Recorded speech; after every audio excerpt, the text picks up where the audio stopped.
Victoria was born with a face that killed, and that was only the beginning of her curse. In a small hospital room on a quiet autumn evening, a miracle and a curse arrived in the same breath. Victoria was born with a face so beautifully defied nature itself, but this beauty carried a terrible price. As the doctor held up the newborn child, his eyes meeting her perfect features for the first time, he collapsed without a sound. The nurse rushing to his aid suffered the same fate the moment she glimpsed Victoria's face. Panic erupted in the delivery room as medical staff fell one by one, their lives extinguished by the mere sight of the infant's supernatural beauty. Visitors in the hallway who peered in through the window dropped lifeless to the floor. It was as if death itself radiated from the child's perfect features, claiming anyone who dared to look upon them. Yet amidst this chaos, two people remained standing: Victoria's parents.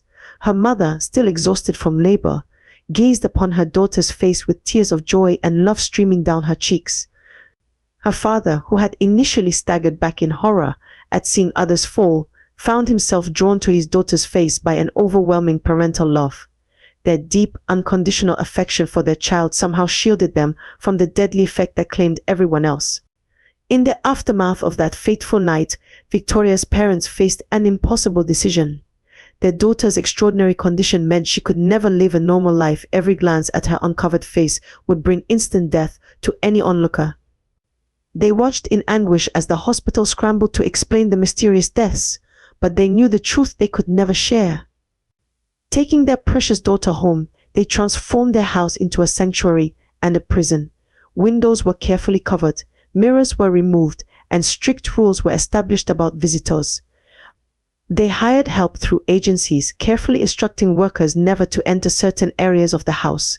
Victoria's mother left her job to become her daughter's full-time caregiver and teacher, knowing they could never risk sending her to school. As Victoria grew from infant to toddler, her parents realized the full weight of their responsibility. They had to protect their daughter from the world, but more importantly, they had to protect the world from her unintentional but deadly power. Every milestone in Victoria's early life was marked by both joy and sorrow. Her first steps celebrated in an empty house, her first words echoing in rooms where no visitors could ever come. Yet, despite the isolation, they filled their daughter's life with as much love as they could muster. They read her stories, taught her games, and tried to explain why she needed to be careful around others. But how do you tell a child that their very face can kill? How do you explain to an innocent girl that her extraordinary beauty is actually a curse that would shape every aspect of her life? And so began Victoria's journey, a life of isolation, hidden beauty, and the desperate hope that someday, somehow, she would find a way to exist in a world that couldn't look upon her face and live. As Victoria grew, her world became defined by the four walls of her family home. Her mother, a former high school teacher, transformed their living room into a makeshift classroom, filling shelves with textbooks, educational posters, and learning materials. Every morning, Victoria would sit at her small desk, face carefully covered, even though it was just her and her mother in the room, a habit they insisted she develop early. From the start, it became clear that Victoria possessed an extraordinary mind. She devoured books like other children consumed candy, moving from simple picture books to chapter novels at an astonishing pace. Mathematics problems that would challenge older children, she solved with ease, her eyes lighting up behind her face covering whenever she discovered a new concept or mastered a difficult equation. Her mother often found herself struggling to keep up with Victoria's insatiable hunger for knowledge. "Mom, can we learn about quantum physics today?" she would ask, or "I finished all the algebra problems, can we start on calculus?" By age 10, she had read through their entire home library twice, leading her father to make weekly trips to the bookstore, returning with stacks of advanced textbooks and scientific journals. But intelligence couldn't fill the void of loneliness that grew deeper with each passing year. While Victoria could hear the laughter of neighborhood children through her bedroom window, she could never join their games.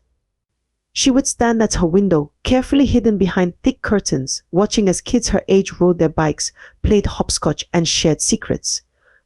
During birthday parties on their street, the sound of happy singing and excited screams would drift into her room, a cruel reminder of the normal childhood she could never have. At night, Victoria would sometimes lie in bed, creating imaginary friends in her mind, She gave them names, personalities, and stories. She held pretend tea parties with them, had deep conversations about books she'd read, and shared her dreams of one day being able to walk freely in the world. Her parents would often find her talking to these invisible companions, their hearts breaking at the sight of their brilliant daughter forced to find comfort in shadows and silence. The hardest moments came during holidays. While other families hosted gatherings with relatives and friends, Victoria's family kept their celebrations small and quiet. Christmas meant no visits from cousins, Thanksgiving saw no extended family around their table, and Victoria's birthdays were celebrated with just her parents, the candles on her cake reflecting in her tearful eyes as she made the same wish year after year to be normal, to have friends, to be free from the curse that kept her isolated from the world. Despite her parents' best efforts to fill her days with love and learning, they couldn't shield Victoria from the crushing weight of solitude. She excelled in every academic subject they put before her, but the one lesson she couldn't master was how to fill the emptiness that came with being utterly alone in a world she could only observe from behind curtains and coverings. The morning Victoria stepped onto the university campus marked a turning point in her life. Her mother had spent weeks carefully crafting special face coverings that would stay secure throughout the day, layering soft fabrics that allowed her to breathe, while ensuring not even a glimpse of her deadly beauty could escape.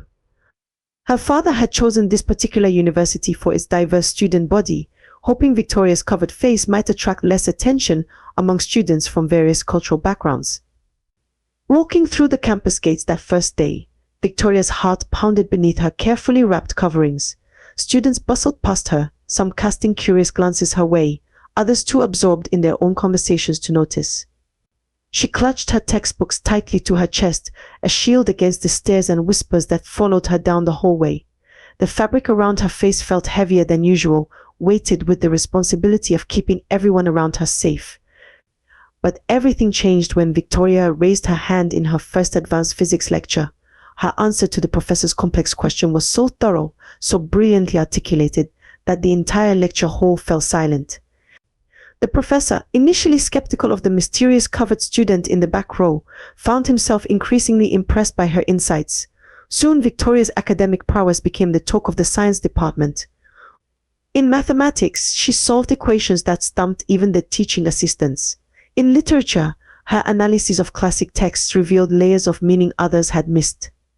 During group discussions, her voice, slightly muffled by the fabric but clear in its intelligence, commanded attention. Students who had initially kept their distance began seeking her out for study sessions, drawn by her remarkable ability to explain complex concepts in simple terms. Yet with her growing reputation came increased curiosity about her appearance. Whispers followed her through the corridors. Why does she cover her face? Is she hiding something? Have you ever seen what she looks like? Some speculated about religious reasons, others invented wild theories about accidents or conspiracies.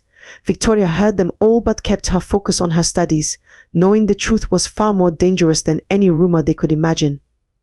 Her professors learned to look past her covered face, instead valuing her exceptional mind and dedication to learning. Several of them began mentoring her privately, recognizing a brilliant future researcher in the making. During these one-on-one sessions, Victoria felt almost normal, discussing theoretical physics or advanced calculus with people who cared more about her ideas than her appearance. By the end of her first semester, Victoria had earned a reputation that transcended her mysterious appearance. She became known as the brilliant one, rather than the covered one. Students would say, "Ask Victoria, she'll know the answer." Or try to get into her study group. She explains everything so clearly. While she still couldn't make close friends, the risk was too great. She had found a place where her mind could shine beyond the confines of her covered face. For the first time in her life, Victoria felt like she belonged somewhere outside her family home. Bella strutted through the university halls like she owned them, her designer heels clicking against the polished floor, a sound that made students instinctively press themselves against the walls to let her pass. She'd ruled these corridors for years, repeating courses more times than anyone dared mention to her face. But now, something was threatening her carefully constructed kingdom, the mysterious new student who dared to outshine her. The first time Bella noticed Victoria was during a packed lecture when the covered girl's answer drew admiring murmurs from the class. Bella watched, her perfectly manicured nails digging into her palm. as professors who had never given her a second glance nodded approvingly at Victoria's insights. Something dark twisted in Bella's chest, a mixture of jealousy and rage that would soon poison the entire campus atmosphere. "Hey, freak," Bella's voice rang out across the cafeteria one afternoon. "What are you hiding under there?" Something ugly. She sauntered over to Victoria's table, her loyal followers trailing behind her like shadows. "Or maybe you're just too good to show your face to the rest of us peasants." The cafeteria fell silent, hundreds of eyes watching the confrontation unfold. Victoria didn't flinch. She continued reading her book, her covered face betraying no emotion. This only fueled Bella's anger. She wasn't used to being ignored. Soon whispers began circulating through the university, dishes rumors crafted in Bella's social circle. Some said Victoria was hideously disfigured. Others suggested she was involved in some sort of religious cult. The most outlandish rumors claimed she was wearing the covering because she was actually a wanted criminal in hiding. Day after day, Bella's taunts grew more aggressive. She would accidentally bump into Victoria in the hallways, trying to knock her books from her hands. She would mock Victoria's muffled voice during class discussions, earning cheap laughs from her followers. She even started a cruel online poll about what people thought was under Victoria's covering. But Victoria remained unshakable. When Bella loudly speculated about her ugly face in the library, Victoria calmly continued her calculations. When Bella's followers left nasty notes on her desk, Victoria simply swept them into the trash without reading them. Her composure only seemed to infuriate Bella more. "You think you're so special," Bella hissed one day, cornering Victoria after class. "But we all know you're just a coward hiding behind that stupid cloth. Why don't you show everyone what you really look like?" Victoria finally looked up, her eyes meeting Bella's through the gaps in her covering. "Trust me," she said softly, her voice carrying a weight that made even Bella pause. "You don't want to see what's under here." Something in Victoria's tone, a mixture of warning and sadness, caused Bella to step back involuntarily. But the momentary doubt quickly hardened into renewed determination. If anything, Victoria's mysterious response only convinced Bella that she needed to expose whatever secret this covered girl was hiding. She began plotting, unaware that her obsession with uncovering Victoria's face would set in motion events that would change everything. Joshua hadn't wanted to be part of Bella's scheme, but her words echoed in his head. "Don't you want to know what she's hiding? Everyone's dying to find out." He watched Victoria from across the library, guilt already gnawing at his conscience as he remembered the small packet of sleeping powder Bella had pressed into his palm. The plan started innocently enough. He began sitting next to Victoria in lectures, offering small smiles and kind words. At first she was guarded, her covered face turning away whenever he tried to start a conversation. But gradually, over weeks of gentle persistence, her walls began to lower. They started studying together, and Joshua discovered that beneath the mysterious covering was a brilliant mind and a kind soul. "You're different from the others," Victoria told him one evening as they worked on complex equations together. "You don't treat me like I'm some kind of freak show." The words stung Joshua, knowing his friendship was built on deception. But he pushed the guilt aside, remembering Bella's threatening smile. "Don't mess this up, Joshua. I own you." The night it happened, Victoria had invited him to study in her dorm room. She even made tea, a gesture of trust that made Joshua's hands shake as he pulled out the powder. While she was looking away, he poured it into her cup, watching with mounting dread as she took small sips through a gap in her covering. As Victoria's eyelids grew heavy, Joshua's heart raced. "I'm so tired," suddenly she murmured, her voice growing faint. "Maybe I should rest for a minute." She drifted off, slumping in her chair, the fabric of her face covering still securely in place. Joshua waited until her breathing was deep and regular. With trembling fingers, he reached for the edge of the cloth. "I'm sorry," he whispered, slowly unwinding the layers. "I have to know." The final piece of fabric fell away, and Joshua's world stopped. Victoria's face was revealed in the soft lamplight, a beauty so profound, so otherworldly, that his mind couldn't process it. For one breathtaking moment he understood why she kept it hidden. Then the room began to spin. His chest tightened, his vision blurred, and he felt himself falling. Victoria awoke to find Joshua's lifeless body on her floor, his eyes wide and unseeing, fixed in an expression of awe. her uncovered face reflected in his glassy stare, and she knew instantly what had happened. Tears streamed down her deadly beautiful features as she rewrapped her face with shaking hands. The police investigation that followed was brief but thorough. They found the sleeping powder, traced it back to Bella, uncovered the plot. But when they interviewed Victoria's parents and heard the full story of her curse, they realized no crime had been committed, at least none that any court could prosecute. Joshua's death was ruled a medical mystery, and Victoria was cleared of any wrongdoing. But the weight of another death caused by her face would haunt Victoria forever, a reminder of why she could never let anyone get too close. The night after Joshua's death, Victoria sat in her childhood bedroom, shoulders shaking with sobs as her mother held her close. The familiar walls that had once felt like a sanctuary now seemed to close in around her, heavy with the weight of her curse. "I can't go back, Mom," Victoria whispered, her voice cracking. "How can I face everyone after what happened? They'll all know. They'll be afraid." Her hands clutched at the fabric covering her face, as if checking it was still securely in place. But her mother's voice was steady, filled with the quiet strength that had guided Victoria through every difficult moment of her life. "My darling," she said, gently taking Victoria's trembling hands in her own, "you've carried this burden since the day you were born. Each time it tries to break you, you emerge stronger. This time will be no different." Over cups of chamomile tea, they talked through the night. Her mother shared stories of her own struggles, of times where she wanted to give up but chose to persist. "Your face may be deadly to others," she said, "but your mind, your heart, those are gifts the world desperately needs." When Victoria returned to university, something had shifted inside her. She walked differently, held her head higher. The first time she encountered Bella after the incident, the bully's usual taunts seemed to bounce off her like raindrops off glass.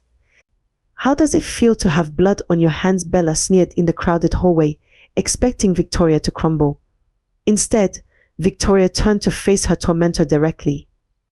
"How does it feel to know your scheme failed?" Victoria replied, her voice clear and unwavering.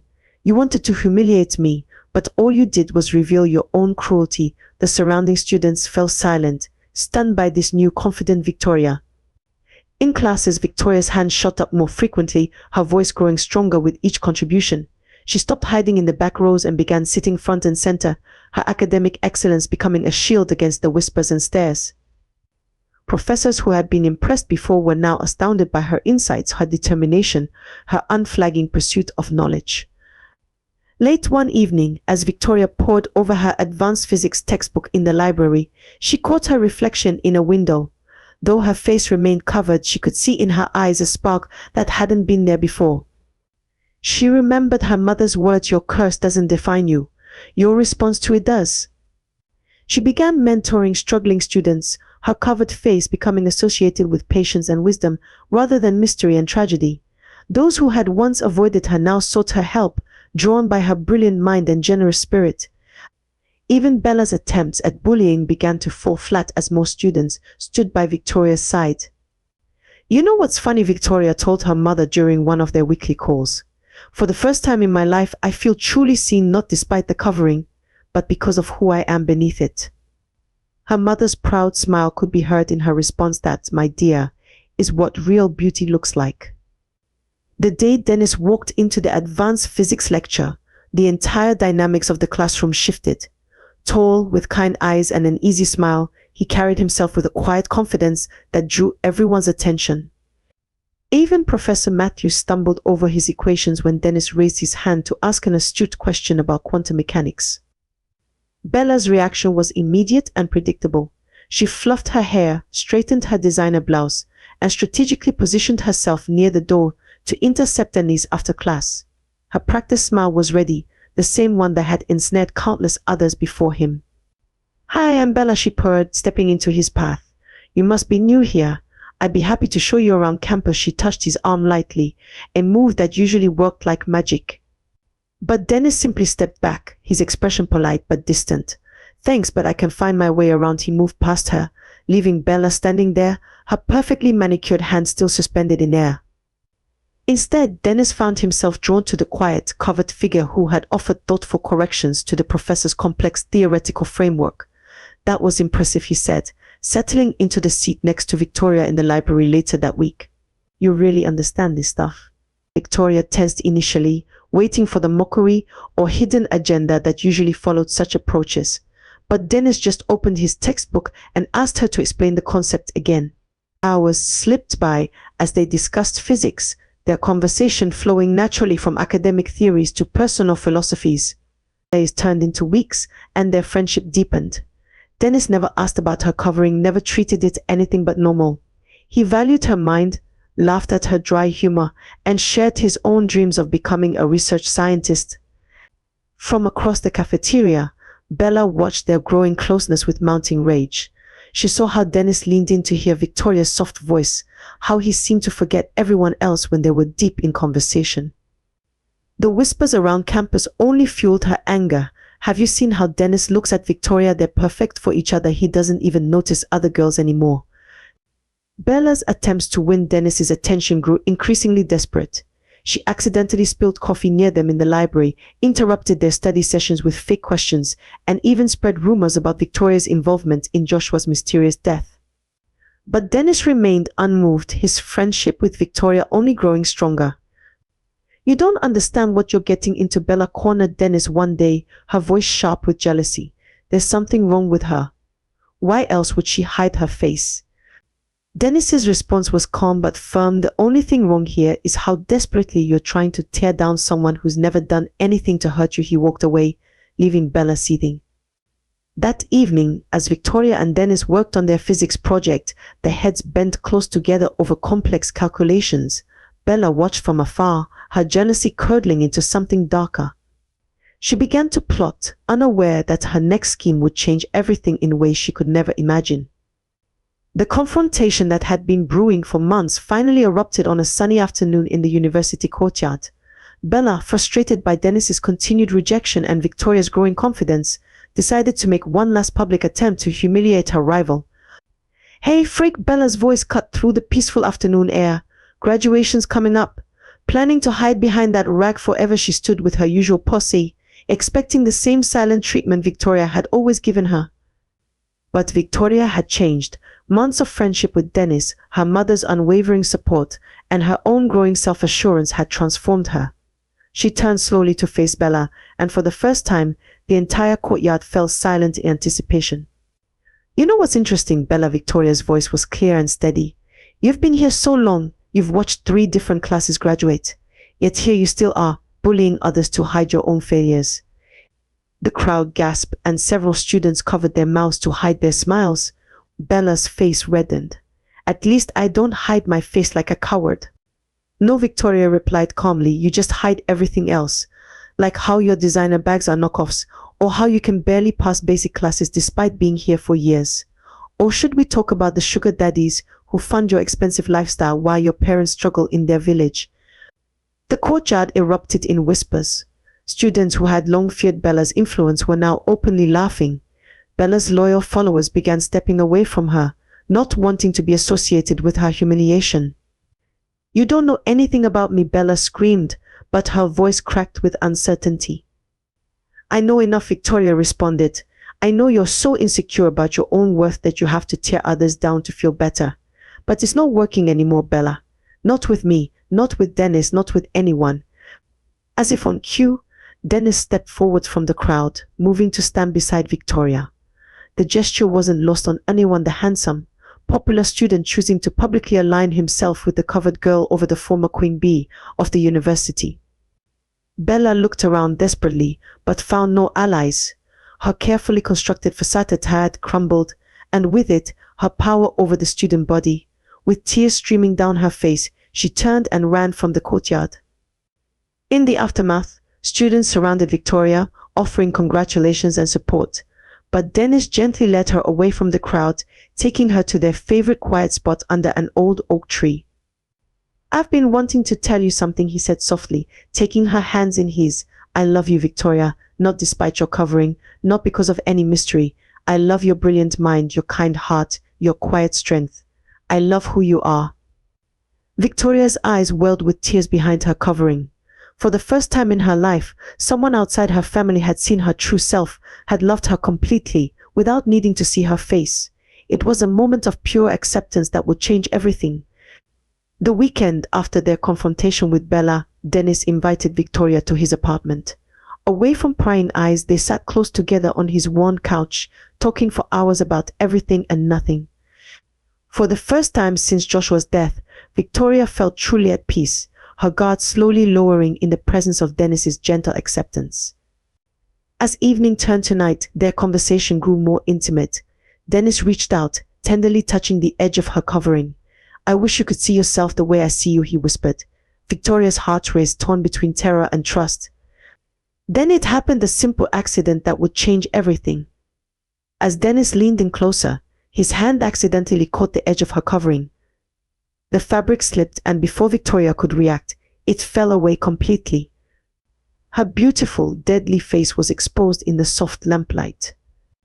"No!" Victoria screamed, covering her face with her hands, tears streaming between her fingers. "Don't look at me. Please, I can't lose you too." Her body shook with sobs, waiting for the terrible silence that always followed, the sound of another life slipping away because of her curse. But the silence never came. Victoria, Dennis's voice was soft, alive. "Victoria, look at me. I'm here. I'm fine." Slowly, trembling, she lowered her hands. Dennis sat before her, very much alive, his eyes filled with wonder and love as he gazed at her exposed face. He reached out, gently wiping away her tears. "How," she whispered, scarcely daring to believe. "Everyone who sees my face, they all die. How are you still here?" "The prophecy," Dennis said, suddenly remembering Victoria's mother's words from a conversation long ago. "Your mother once told me about a prophecy that your curse would break when someone loved you truly, completely, for who you are." Victoria's mind raced back to her childhood, to the old prophet who had visited their home, speaking of true love's power to break the curse. She had always dismissed it as a fairy tale, a mother's attempt to give her hope. "You love me that much?" she asked, her voice small and wondering. Dennis smiled, taking her hands in his. "I loved you before I ever saw your face. I loved your brilliant mind, your gentle heart, your quiet strength. Seeing your face now, yes, it's beautiful, but it's beautiful because it's you." That Monday, Victoria walked into the university without her covering for the first time. As she stepped through the doors, students stopped and stared, but not in horror or fear. Her face, no longer deadly but simply beautiful, drew gasps of admiration. Bella, skulking near her locker, froze when she saw Victoria's uncovered face. For a moment, their eyes met, and Victoria gave her a small, confident smile. Bella quickly looked away, finally understanding the truth about the girl she had tormented for so long. With Dennis by her side, Victoria held her head high, finally free to show the world not just her face, but her true self. The curse was broken, transformed by the power of genuine love into the blessing it was always meant to be. News of Victoria's transformation spread through the university like wildfire. Students who had once whispered behind her back now stopped to greet her warmly in the hallways, amazed by the radiant beauty that had been hidden for so long. But what struck them even more was her smile, bright, unreserved, and finally free from the weight of her curse.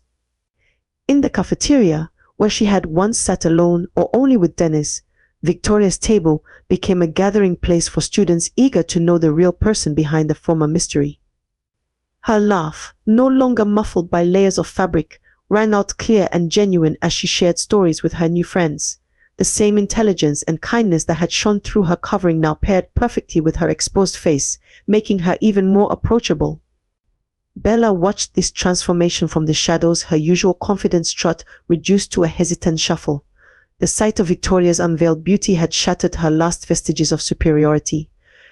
One afternoon, as Victoria passed by with a group of admiring students, Bella caught her eye and quickly looked away, her cheeks burning with shame at the memory of her cruel taunts. But Victoria, free from both her curse and the burden of resentment, surprised everyone by approaching Bella one day.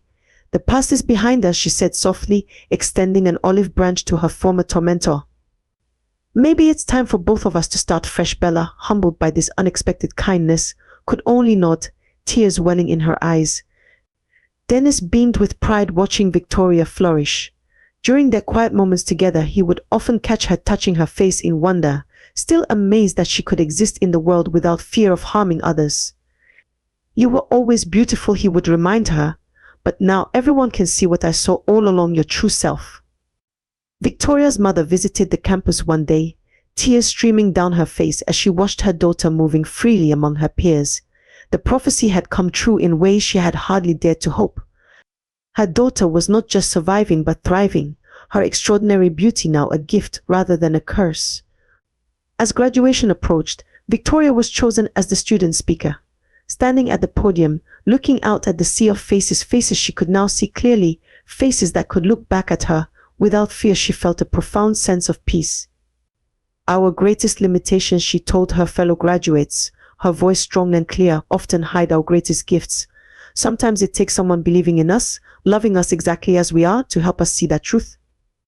Her eyes found Dennis in the crowd, and they shared a smile that spoke of their journey together. After the ceremony, as students and families mingled on the lawn, Victoria stood in the sunshine, feeling the warm breeze on her uncovered face. She was no longer the girl who had to hide, no longer the mystery that sparked fear and gossip. She was simply Victoria, brilliant, beautiful, and finally, wonderfully free to be herself. The curse that had shaped her entire life had transformed into the very thing that made her story extraordinary, a reminder that love's power to transform goes far beyond any fairy tale.